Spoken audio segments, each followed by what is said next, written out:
Okay, back to the back office.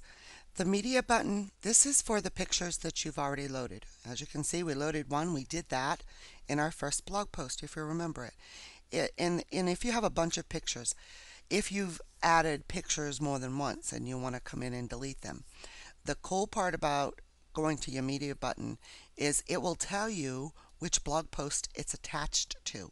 So if it says none, you're safe to delete it, but I wouldn't delete anything that's already attached to a blog post.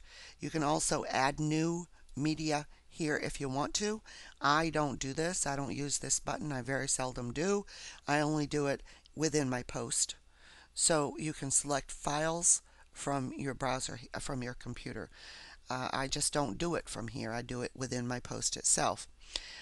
Pages, the pages work the same way that blog posts do.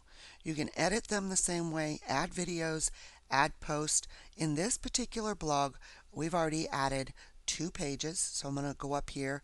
Here are the 2 pages we've added already. We are going to load a sitemap. Excuse me, an HTML sitemap that's not loaded. Well, I'm going to show you how to do that. That is with a plugin, so I'm going to wait till we get to plugins to show you which plugin we're using.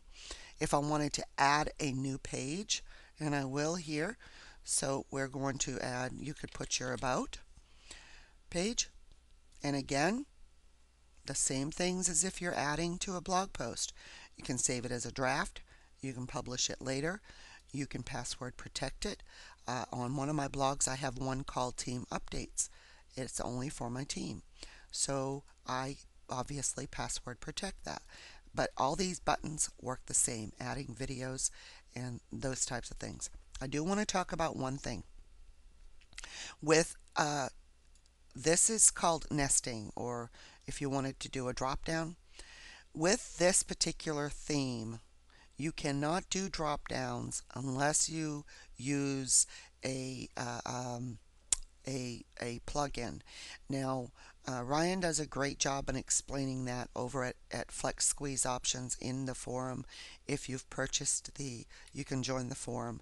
If you purchased the Flexsqueeze theme, you'll want to go over there, follow his directions. It's actually on his blog at the Flexsqueeze. You can Google Flexsqueeze, Flexibility Squeeze, to find out how to make the drop downs work with this theme. Okay. Hopefully in the next upgrade they'll work better. But because if I used a parent, if I put contact, it is not going to show on my blog. It is not going to show on my blog as a drop down. And when I talk about drop down, if I put my cursor over here, if I said here that this page, my about page, is a drop down under contact with this particular theme, just a heads up, it will not automatically show as a drop down. There's a plugin and some CSS style sheeting that you need to know how to do. So you can get with me if you want to know how to do that, but with this particular theme. So I am going to go ahead and publish the about, okay? And so I can show you what it looks like here. It'll go after the privacy policy. So I'll reload that tab. Okay, actually I'm wrong. It does it alphabetically too with this theme. So if I wanted, let's say that I wanted this contact to be over here. If I go to the pages and click on contact and I scroll down here, there's a page order. This is kind of clunky too with this theme, but I mean, I just love this theme no matter what because there are ways around it. And if I just put 5, the number 5, doesn't even have to be a page. And when I refresh,